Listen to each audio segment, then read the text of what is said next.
Shalom bien-aimé, prions dans le nom de Jésus. Père, nous voulons te donner la gloire parce que tu es fidèle. Merci Père pour qui tu es. Merci pour tout ce que tu ne cesses d'accomplir.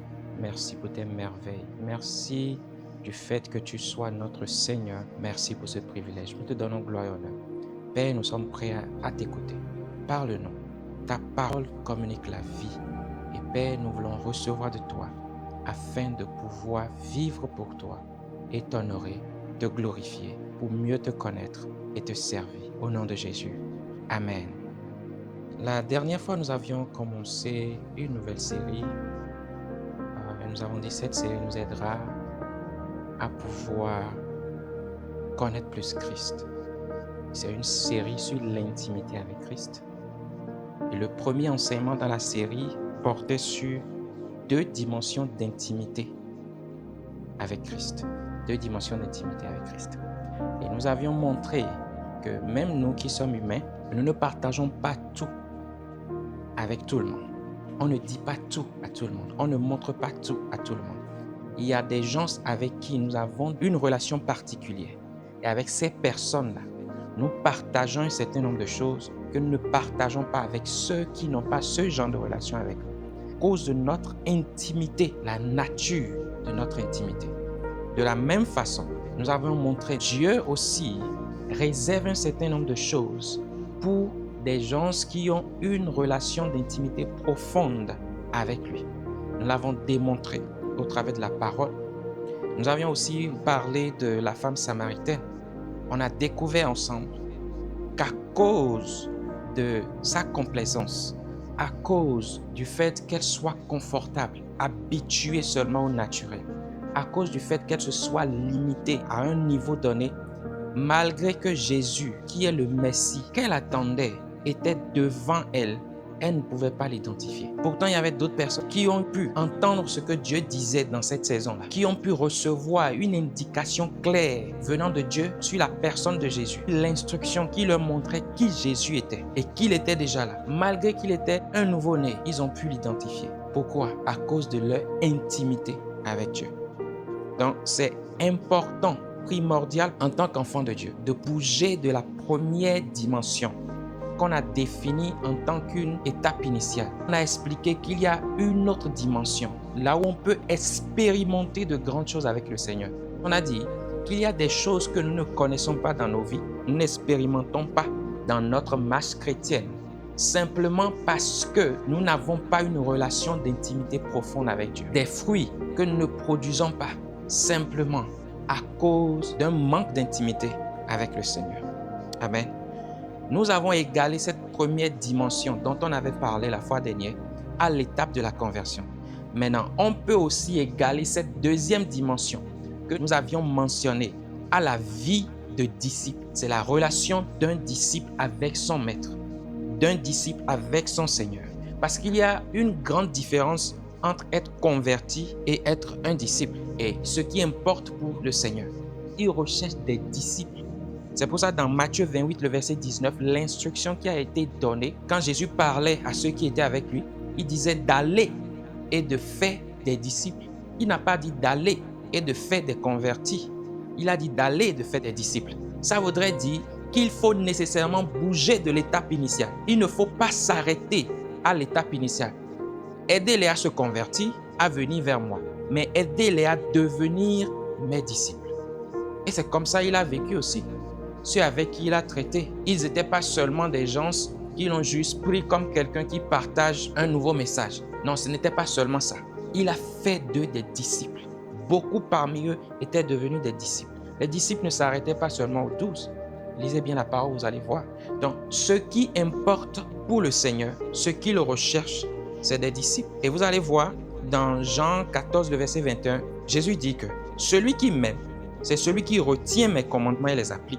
Mon Père aimera celui qui m'aime. Moi aussi, je l'aimerai et je me ferai connaître à lui. Donc, il est en train de nous montrer ceux à qui il se fait connaître. Quel genre de personnes? C'est ceux qui retiennent ses commandements et les appliquent. On peut voir clairement qu'il n'est pas en train de parler des païens. Il est en train de parler à une catégorie de personnes ici. Il dit ceux qui l'aiment. Pour l'aimer, il faut déjà avoir une relation initiale avec lui. Et il dit que celui-là qu'il aime, c'est celui qui retient ses commandements. Il est en train de parler à ceux qui le connaissent déjà, pas ceux qu'il essaie d'amener vers lui, mais ceux qui le connaissent, ceux qui ont déjà entendu son message, ceux qui ont déjà accepté ce qu'il prêche. Il dit maintenant que ceux qui retiennent ce qu'il dit, ses commandements, et les appliquent, à ceux-là, il se fera connaître. Jésus lui-même l'a dit. Vous êtes mes disciples si vous obéissez à mes commandements, c'est ce qu'il nous a dit. Maintenant, il dit que c'est celui qui obéit à ses commandements-là, c'est à celui-là qu'il se révèle. Donc, en d'autres termes, il se révèle à ses disciples. Tu veux connaître plus Dieu? Tu veux qu'il se fasse connaître à toi davantage. C'est-à-dire une connaissance approfondie. Une connaissance qui va au-delà d'une connaissance de base. Parce que la connaissance de base, tout le monde peut l'avoir. Ce thème connaître, au fait, parle de se révéler. C'est-à-dire, il y a point d'ombre. Il dit que je me ferai révéler. Ces gens se fait voir maintenant de façon claire, précise. Vous voyez? Et il dit qu'il le fait pour ses disciples. Donc, si c'est le cas, alors, qui est un disciple? Quelles sont les caractéristiques d'un disciple? Parce que c'est en comprenant les caractéristiques d'un disciple qu'on peut savoir comment développer cette intimité-là, comment se positionner avec lui afin qu'il puisse se révéler davantage à nous. Si on ne maîtrise pas les caractéristiques du disciple, ça sera compliqué de pouvoir marcher comme un disciple. Ok? C'est vrai, la liste n'est pas exhaustive parce qu'on n'a pas beaucoup de temps, mais je vais toucher quand même à un certain nombre de points clés. Et je vous encourage à vous asseoir, à étudier la parole. Cherchez à voir ce que Jésus dit de ses disciples. Quelles sont les caractéristiques d'un disciple du Seigneur? Qu'est-ce qu'il attend de nous? Comment est-ce qu'on peut devenir un disciple? Est-ce que simplement parce qu'on est sauvé, on est devenu un disciple? Non. Première caractéristique. Le disciple, c'est un renonciateur. Pour comprendre, lisez avec moi Matthieu 10, à partir du verset 37 au verset 39. Ça dit, celui qui aime son père ou sa mère plus que moi n'est pas digne de moi. Et celui qui aime son fils ou sa fille plus que moi n'est pas digne de moi. Celui qui ne prend pas sa croix et ne me suit pas n'est pas digne de moi. Celui qui conservera sa vie la perdra, et celui qui perdra sa vie à cause de moi la retrouvera. Waouh! Ça nous parle de l'importance ou la nécessité de mettre Christ à la première place. Mettre Christ à la première place. Il n'y a rien d'autre qui devrait prendre la place du Seigneur dans nos vies. Il a la première place. Il est la priorité. Et il dit dans le verset 39 que celui qui préservera sa vie la perdra, mais celui qui perdra sa vie à cause de moi la retrouvera. Ça voudrait dire qu'il y a des moments où ça va nous demander des sacrifices. Ça va nous demander de renier à nous-mêmes, à notre façon de faire, à notre façon de penser. Renier à notre approche, renier à tout ce qui était important, mais aujourd'hui qui, après avoir connu le Seigneur, est contraire à sa façon, vous voyez, à ses principes, à sa vie. Lui laissait maintenant le trône de roi dans nos vies, là où nous étions nous-mêmes assis, où nous dictions comment nous voulons vivre. La priorité, c'est nous-mêmes, de satisfaire les désirs de la chair. La priorité, c'était la convoitise. Vous voyez? Maintenant, Jésus vient prendre la place. Il y a une illustration importante dans le verset 38. Ça parle de la croix. Ça dit, celui qui ne prend pas sa croix et ne me suit pas n'est pas digne de moi. Pourquoi la croix? Parce que la croix, ce n'est pas un objet de réjouissance. Plutôt, c'est un instrument d'exécution. C'est là où l'on va et l'on meurt. Donc, qu'est-ce qu'il est en train de nous dire? On est supposé accepter d'être crucifié sur la croix. L'ancienne personne qui nous étions, cette personne doit être crucifiée sur la croix. C'est pour ça que Galates 5, le verset 24 nous dit que ceux qui appartiennent à Jésus-Christ ont crucifié l'homme livré à lui-même avec ses passions et ses désirs.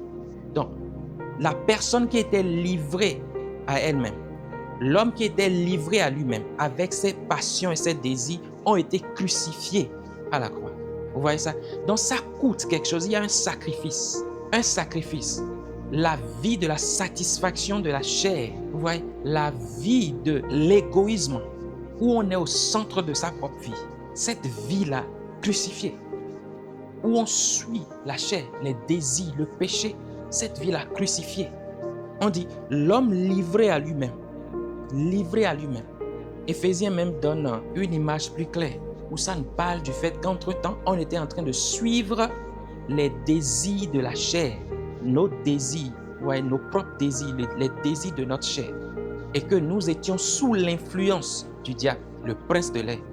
C'est ce que la Bible nous dit. Nous étions sous l'influence du diable.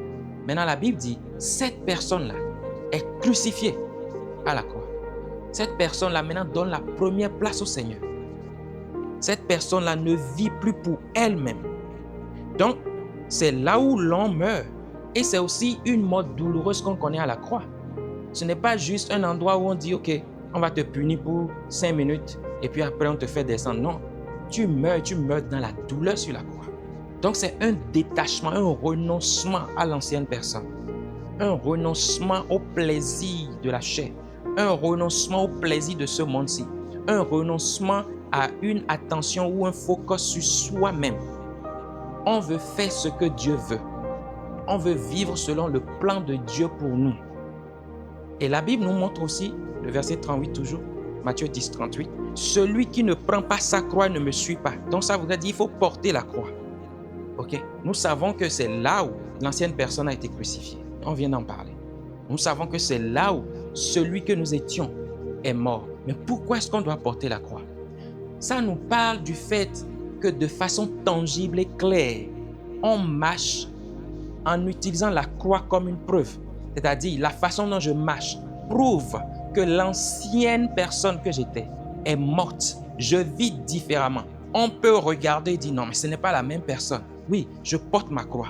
Je ne vis plus d'une façon à pouvoir plaire à la chair, d'une façon à pouvoir satisfaire les désirs de l'homme pécheur. Je ne vis plus afin de poursuivre les passions charnelles de ce monde-ci. La croix devient ma preuve. Donc je marche d'une façon à prouver à tous que je suis nouveau. Je marche d'une façon à prouver à tous que l'homme que j'étais a été crucifié. Donc je porte ma croix. Je marche d'une façon à prouver que mon orgueil a été crucifié. L'adultère a été crucifié. La fornication a été crucifiée. Cette personne-là qui était passionnée par ces choses-là, l'amour des choses de ce monde éphémère. Waouh!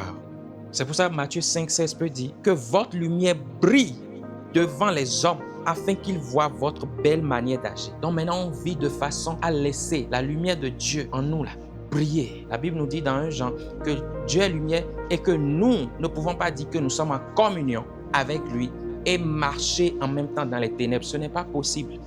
Donc Dieu est lumière. On ne peut pas dire que nous sommes nés de Dieu. Okay? Ce qui voudrait dire que nous-mêmes, nous avions reçu la lumière de Dieu. Et maintenant, on marche dans les ténèbres. Non, ce n'est pas possible. Notre communion est avec Dieu. Amen. Donc ce que nous reflétons, c'est cette lumière que nous avons reçue. Ce n'est pas l'obscurité. Donc on est appelé à laisser notre lumière briller devant les hommes, afin qu'ils voient votre belle manière d'agir. Donc on a maintenant une nouvelle façon de vivre, une nouvelle manière d'agir. On peut voir, il porte toujours sa croix. Donc l'ancienne personne est morte. Il porte toujours sa croix. Donc on ne vit plus de façon à chercher à faire vivre l'ancienne personne. Donc on porte la croix. On garde l'ancienne personne constamment crucifiée à la croix. On la maintient morte. On porte notre croix. On vit d'une façon à prouver que l'ancienne personne est morte. L'ancienne personne, ça a été une mort douloureuse, c'est vrai. Mais c'est un sacrifice qu'on a fait pour le Seigneur. Maintenant, on lui appartient. On ne vit plus pour nous-mêmes. Et Matthieu 16, le verset 24 nous dit, « Si quelqu'un veut être mon disciple, qu'il renonce à lui-même. » Donc, si on n'arrive pas à l'étape où on peut s'abandonner, on peut renoncer à nous-mêmes, où on peut donner la première place au Seigneur, où on peut dire non à la chair, on peut dire non à nos priorités si ces priorités-là vont contre Dieu. On peut dire non à notre façon de vivre qui va contre la volonté de Dieu. Si on ne peut pas arriver à cette étape-là, on n'est pas prêt à être disciple. Il dit, si quelqu'un veut être mon disciple, qu'il renonce à lui-même. Et j'aime ce que Paul a dit dans Galates 2, le verset 20. Il dit, j'ai été crucifié avec Christ. Ce n'est plus moi qui vis. Ouais, l'ancienne personne a été crucifiée.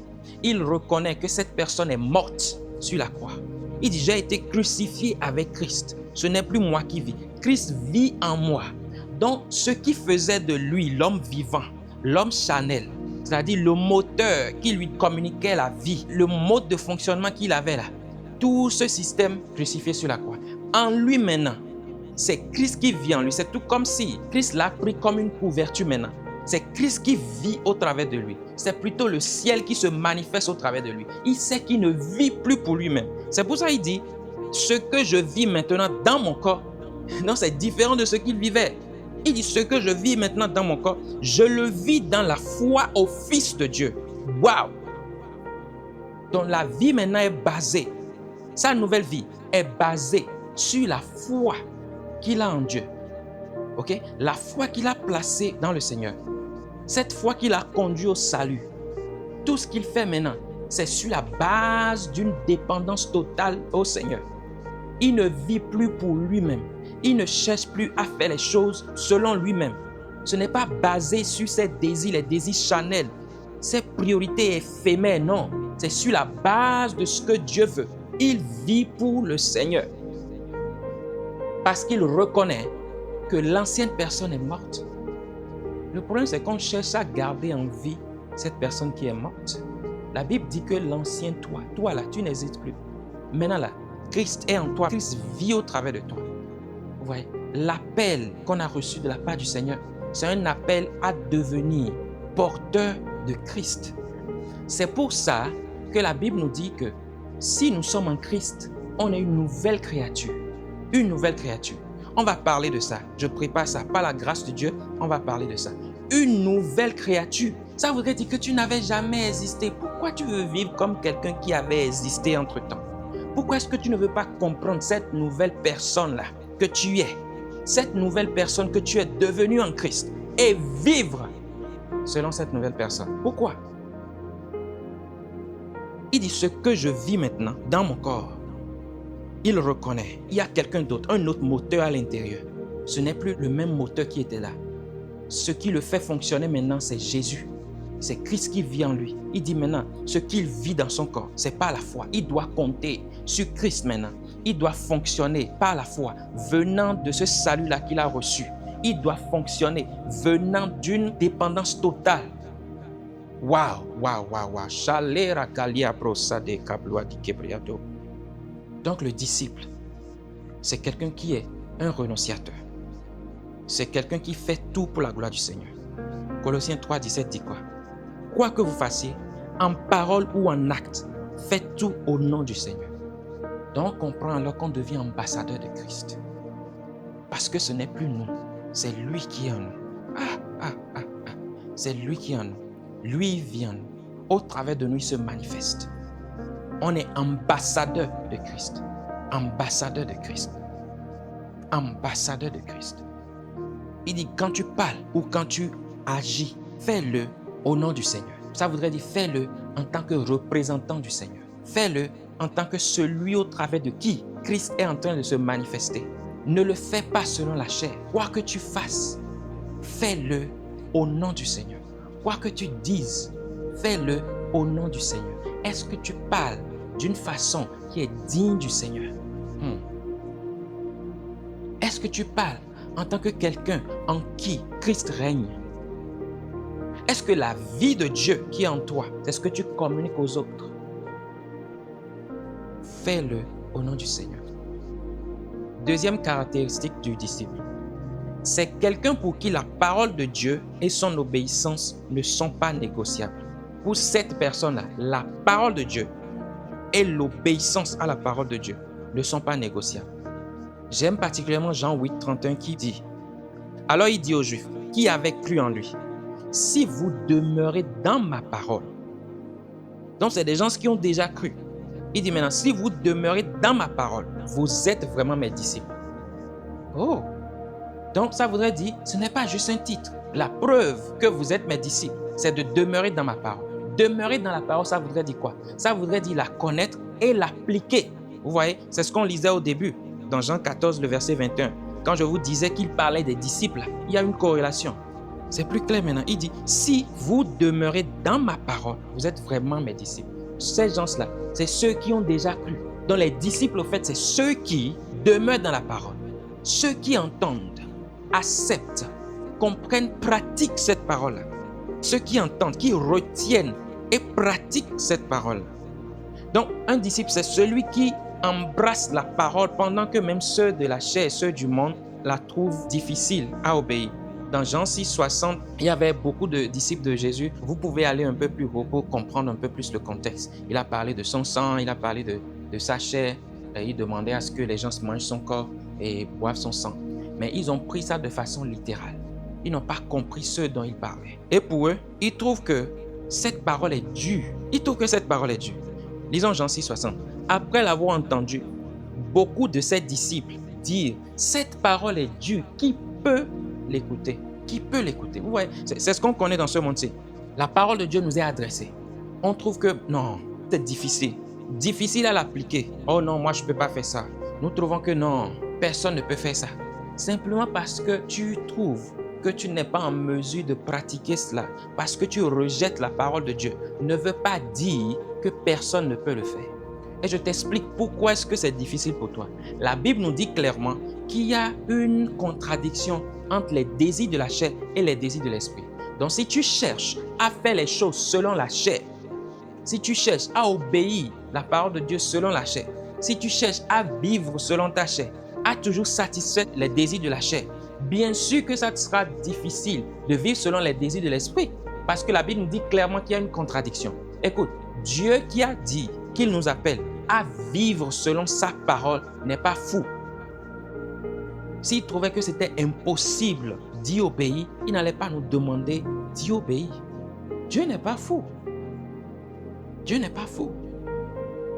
Et c'est pour ça qu'il ne nous a pas laissé sans l'esprit. Il nous a donné son esprit. Parce qu'il dit qu'il y a une contradiction entre les désirs de la chair et les désirs de l'esprit. Maintenant, il nous donne l'esprit. Afin que par l'esprit, il dit si vous vivez par l'esprit. Donc, afin que par l'esprit, on puisse accomplir les désirs de l'esprit.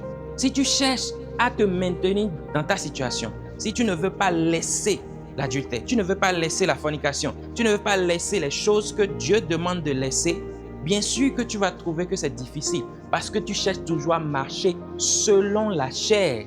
Il dit de marcher selon l'esprit et on accomplira les désirs de l'esprit et non les désirs de la chair. C'est clair. Donc arrêtons de généraliser simplement parce que nous ne sommes pas prêts à abandonner ce que Dieu nous demande d'abandonner. Vous savez, c'est étonnant, c'est étonnant comment est-ce que, au lieu qu'on cherche à comprendre la parole, à comprendre les instructions et à chercher à savoir, ok, si Dieu me dit ceci, c'est qu'il doit avoir une façon de le faire. Est-ce que je peux fouiller la Bible et trouver ça dans la Bible? Est-ce que je peux questionner l'Esprit de Dieu pour qu'il me l'explique? Est-ce que je peux questionner Dieu pour qu'il me parle, qu'il mette plus de lumière là-dessus? Est-ce que je peux voir ce qu'il a choisi afin que quelqu'un puisse m'aider à comprendre ceci davantage? On ne prend pas l'initiative. Ouais, on trouve que c'est difficile. C'est ce qui s'est passé avec ses disciples. Ils ont trouvé que la parole est dure et que personne ne peut l'écouter. Pour eux, là, c'est compliqué. Qui peut obéir à cette parole? Pourtant, tout le monde n'est pas parti. Eux, ils sont partis parce qu'ils trouvent que c'est difficile. Mais est-ce que tu as cherché à comprendre ce qu'il était en train de dire? Il n'était pas en train de parler littéralement de son corps physique et de son sang. Mais ils n'ont pas cherché à comprendre. Si tu ne cherches pas à comprendre, si tu te bases juste sur ta confusion, bien sûr que tu feras des choix mauvais. Cherche à comprendre. Fouille la parole. Fouille la parole. Cherche à voir ce que Dieu dit. Fouille la parole. Fouille la parole. Qu'est-ce que l'instruction voudrait dire? Et comment est-ce qu'on peut y obéir? Cherche. Cherche. Le disciple, c'est celui qui sait que toute parole de Dieu communique la vie.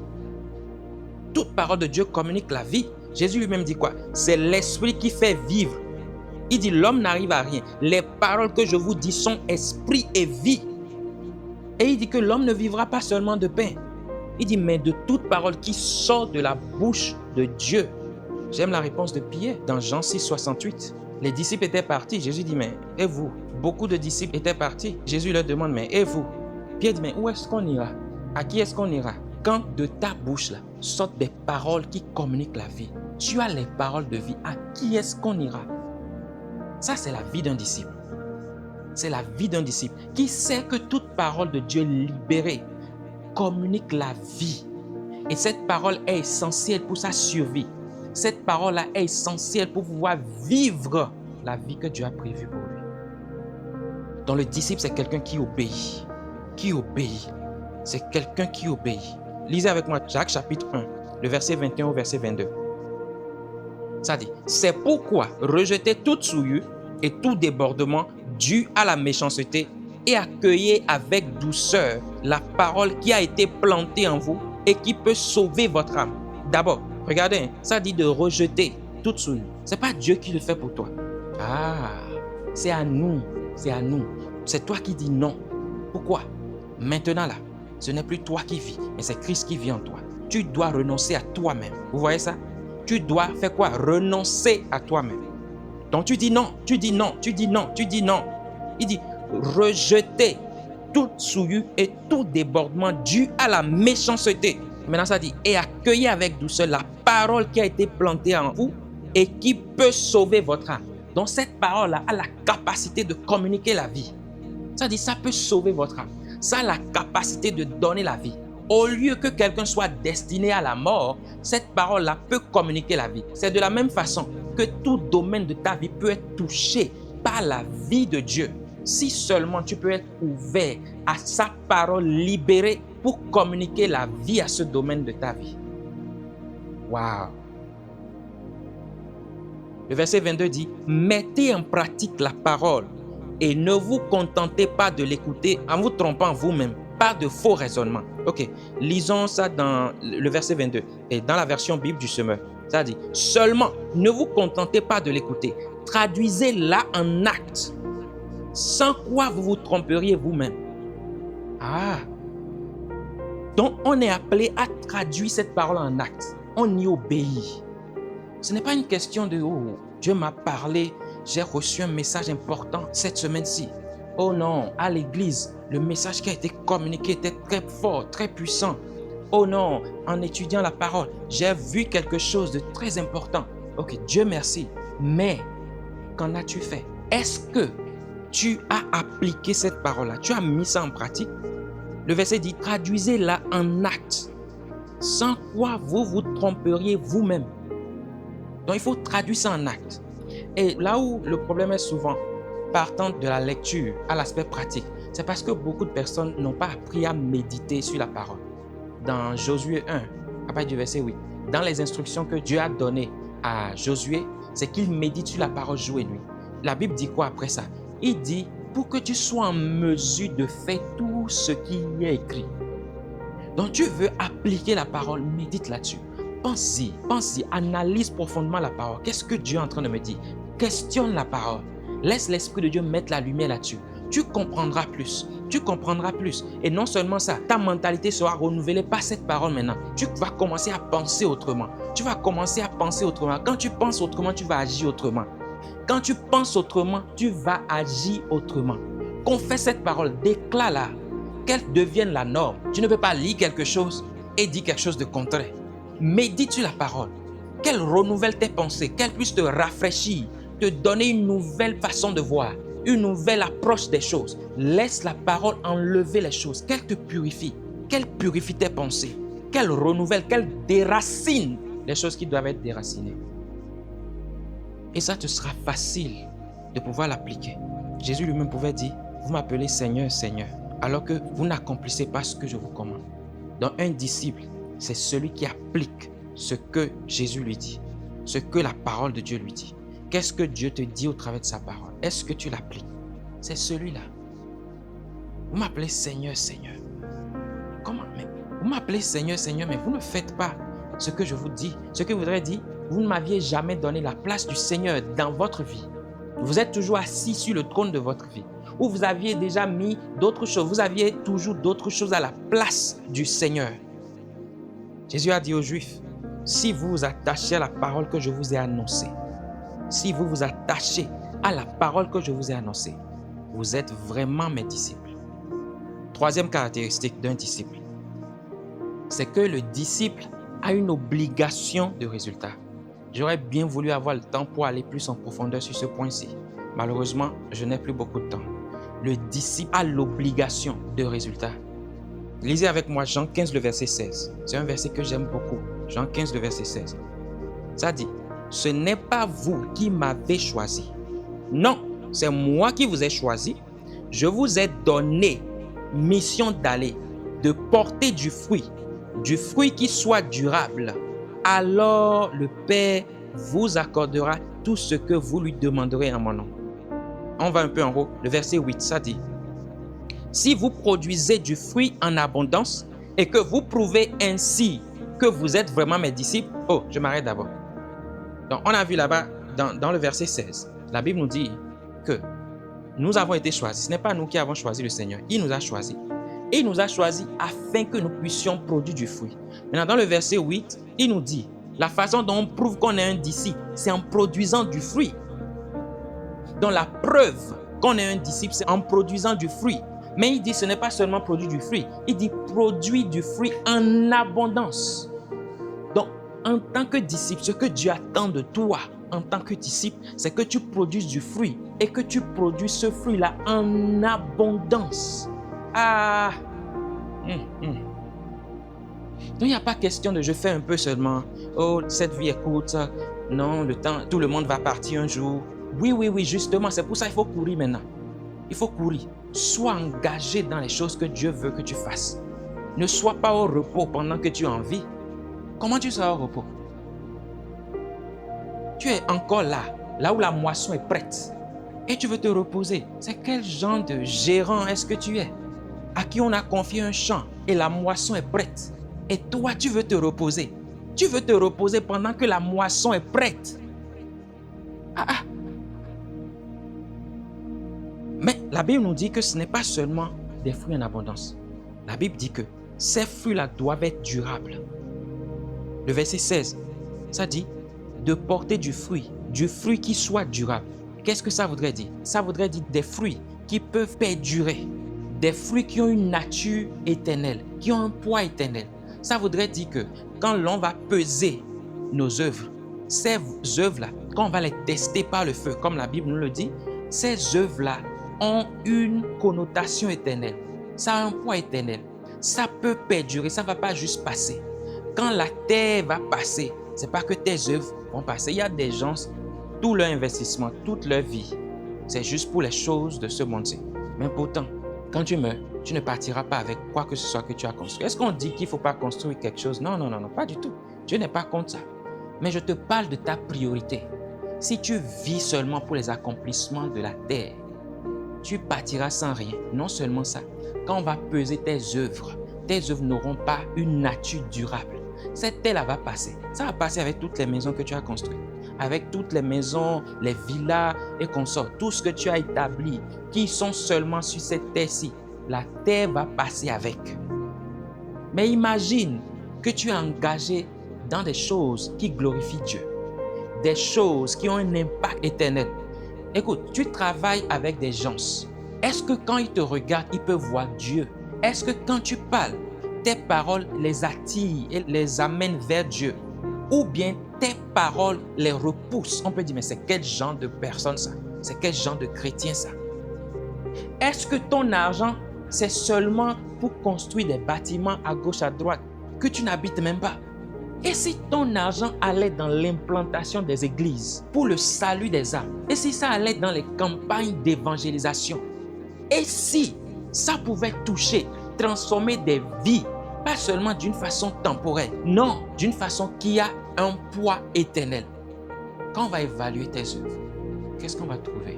Juste des choses qui ne vont pas résister, des choses qui ne vont pas perdurer. Est-ce que c'est des choses que le temps peut dégrader, des choses que des saisons de la vie peuvent dégrader?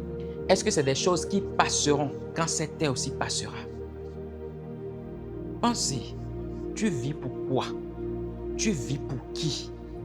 En tant que disciple de Christ, est-ce que Dieu peut peser tes œuvres et être satisfait? Tu reprends toute ta vie jusque-là maintenant. Quel pourcentage des choses que tu as eu à accomplir ont un impact qui vont perdurer, qui vont subsister, qui vont durer dans le temps, qui ne seront pas dégradées par des saisons, les étapes de la vie, qui ne seront pas dégradées par le temps? Quel pourcentage de la vie que tu as vécu jusque-là a créé des impacts qui sont de nature éternelle? Pensez. Parce que Dieu t'appelle à une vie de disciple. Dieu t'appelle à plus que tu as eu à faire jusque-là, à prouver que tu es disciple de Christ. Pas seulement en produisant des fruits, non, mais en produisant du fruit en abondance et du fruit qui va perdurer, qui va subsister, qui va durer dans le temps, qui aura une connotation éternelle. Dieu dit, ce qu'il cherche, c'est quelque chose qui va durer, pas quelque chose qui va juste passer. Pensez, que fais-tu de ta vie? Pour qui est-ce que tu vis? Pourquoi est-ce que tu vis? Est-ce que Jésus est à la première place? Est-ce que tu vis pour le Seigneur? Pensez et fais ton choix. Shalom bien-aimé.